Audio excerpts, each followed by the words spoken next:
ఈ బిజినెస్ ఏదైనా మీ ఊర్లో ప్రమోషన్ చేయాలంటే అది సుమన్ టీవీతోనే సాధ్యం. ఇప్పుడే సంప్రదించండి. నమస్తే సుమన్ టీవీ, నేను మీ శ్రీనివాస్. మనం ప్రస్తుతం పిఠాపురం నియోజకవర్గంలో ఉన్నాము. పిఠాపురం నియోజకవర్గం అంటే పవన్ కళ్యాణ్ గారు అంటే పిఠాపురం నియోజకవర్గం అనే రీతిలో పిఠాపురం మొత్తం కూడా కాకుండా రాష్ట్ర వ్యాప్తంగానే కాదు, దేశవ్యాప్తంగా వినబడుతుంది పిఠాపురం పేరు. అలాంటిది ఈసారి పిఠాపురం మరి సరికొత్తగా జనసేన 12వ ఆవిర్భావ దినోత్సవ వేడుకలు పిఠాపురంలో ఈసారి ఘనంగా జరగబోతున్నాయని చెప్పి పార్టీ అధికారికంగా ప్రకటించింది. దానికి సంబంధించి మార్చి 14వ తారీఖున పిఠాపురంలో భారీ బహిరంగ సభ ఏర్పాటు చేయబోతున్నట్లుగా ప్రకటించారు. దానికి సంబంధించినటువంటి స్థల పరిశీలన అయితే జరిగింది. దానికి సంబంధించి ఆ స్థలంలో పనులు కూడా చాలా వేగంగా జరుగుతున్నాయి.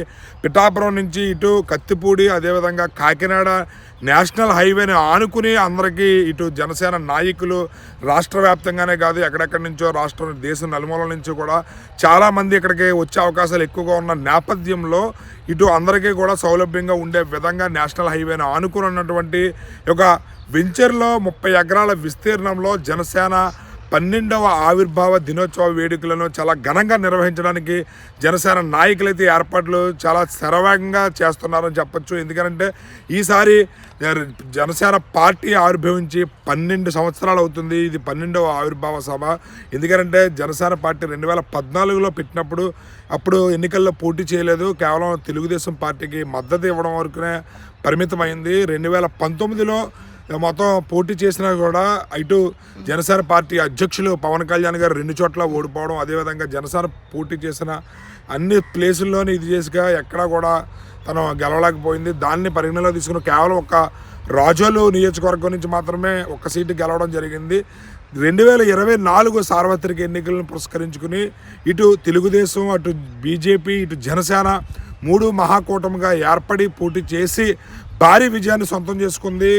జనసేన పోటీ చేసినటువంటి 21 సీట్లలో 21కి 21 అసెంబ్లీ స్థానాలు, అదేవిధంగా 2 పార్లమెంటు స్థానాల్లో కూడా పోటీ చేయడం జరిగింది. 2 పార్లమెంటు స్థానాలతో పాటుగా 21 అసెంబ్లీ స్థానాలు కూడా గెలిచి 100% స్ట్రైక్ రేటుతో జనసేన పార్టీ 2024 సార్వత్రిక ఎన్నికల్లో తన సత్తా చాటిందని చెప్పొచ్చు. దానిలో భాగంగా జనసేన పార్టీ తరపు నుంచి ఇటు మన జనసేన అధ్యక్షులు పవన్ కళ్యాణ్ గారు పిఠాపురం ఎమ్మెల్యేతో పాటుగా ఇటు డిప్యూటీ సీఎంగా కూడా ఉన్నారు. ఆయన పలు శాఖలకు మంత్రిగా కూడా వ్యవహరిస్తున్నారు. పిఠాపురం నియోజకవర్గంలో ప్రజలు అతన్ని అఖండ మెజారిటీతో గెలిపించారు. సుమారు 70,000 పైచీలకు మెజారిటీతో పవన్ కళ్యాణ్ గారిని పిఠాపురం నియోజకవర్గ ప్రజలు గెలిపించడం జరిగింది. దానిలో భాగంగానే ఈసారి పిఠాపురం నియోజకవర్గ సంబంధించినటువంటి ప్రతి విషయంలోనూ కూడా పవన్ కళ్యాణ్ గారు తన మార్కు చూపిస్తున్నారు. అయితే ఈసారి జనసేన పార్టీ ఆవిర్భావ దినోత్సవ వేడుకలు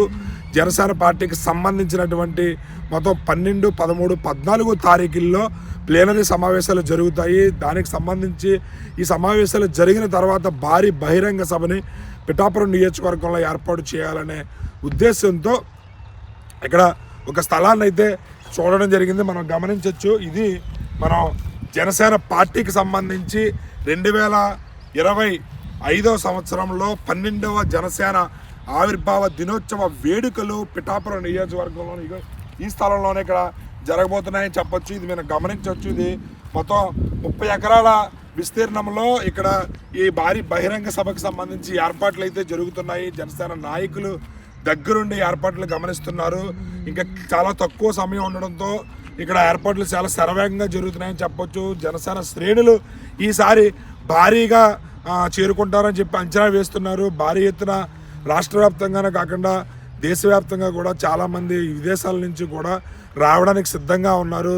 రాష్ట్రం నలువైపుల నుంచి కూడా మారుమూల గ్రామాల నుంచి కూడా జనసేన నాయకులు, కార్యకర్తలు ప్రతి ఒక్కరూ జన సైనికులు రావడానికి చాలా సిద్ధంగా ఉన్నారు. వాళ్ళకి తగ్గట్టు ఏర్పాట్లు చేయడానికి విశాలమైన స్థల సేకరణలో భాగంగా ఇక్కడ ఈ ప్లేస్ని ఎంచుకోవడం జరిగింది. మనం గమనించవచ్చు.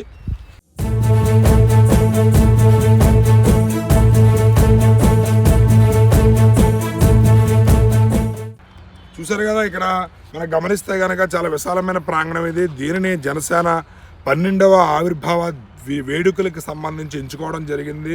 ఒక ఓటమి నుంచి మొదలైన ప్రస్థానం ఒక గెలుపు దిశగా 100% స్ట్రైక్ రేటుతో 2024 సార్వత్రిక ఎన్నికల్లో జనసేన పార్టీ పోటీ చేసిన 21కి 21 అసెంబ్లీ స్థానాలు, 2 ఎంపీ స్థానాలు కూడా గెలిచిన తర్వాత మొట్టమొదటిసారి అధికారంలో ఉన్న తర్వాత చేస్తున్నటువంటి ఆవిర్భావ దినోత్సవ వేడుకది. ఈ ఆవిర్భావ వేడుకను చాలా అంగరంగ వైభవంగా భారీగా ఏర్పాట్లు చేస్తున్నారు ఇక్కడ. ఎందుకంటే చాలామంది కార్యకర్తలు, జనసేన నాయకులు, జన సైనికులు కూడా భారీగా వస్తారని అంచనా వేస్తున్నారు. వాళ్ళకి తగ్గట్టే ఇక్కడ ఏర్పాట్లు చేస్తున్నారు.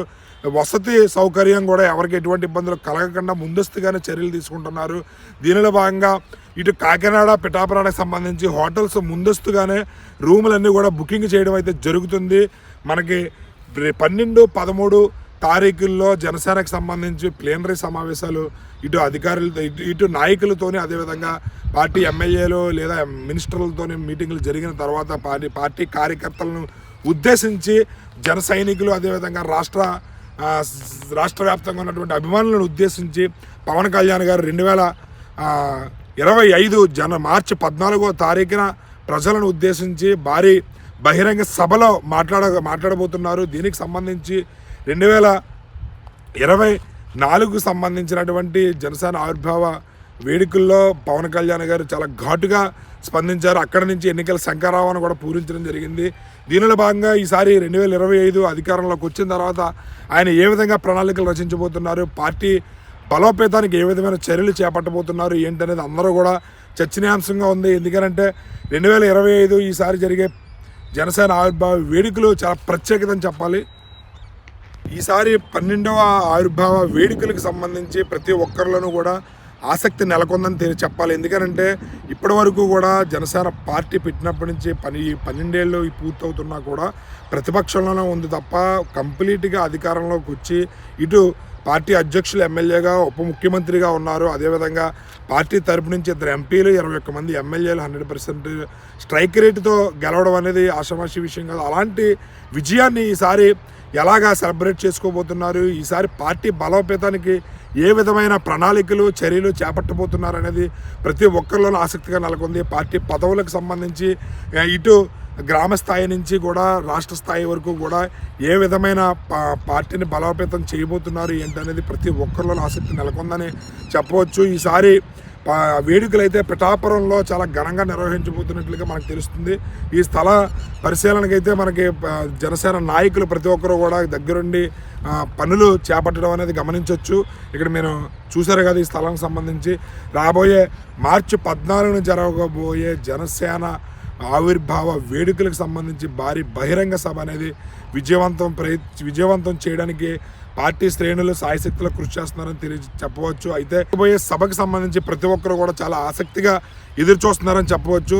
సో ఈ మార్చి 14న జరగబోయే సభ ఏ విధంగా జరగబోతుంది, ఏ విధమైన పార్టీ ప్రణాళికలు రచించబోతున్నారు, పవన్ కళ్యాణ్ గారు సందేశం ఏ విధంగా ఉండబోతుంది ఏంటనేది రాబోయే రోజుల్లోనే తెలుస్తుంది. కెమెరామెన్ అశోక్తో శ్రీనివాస్, సుమన్ టీవీ.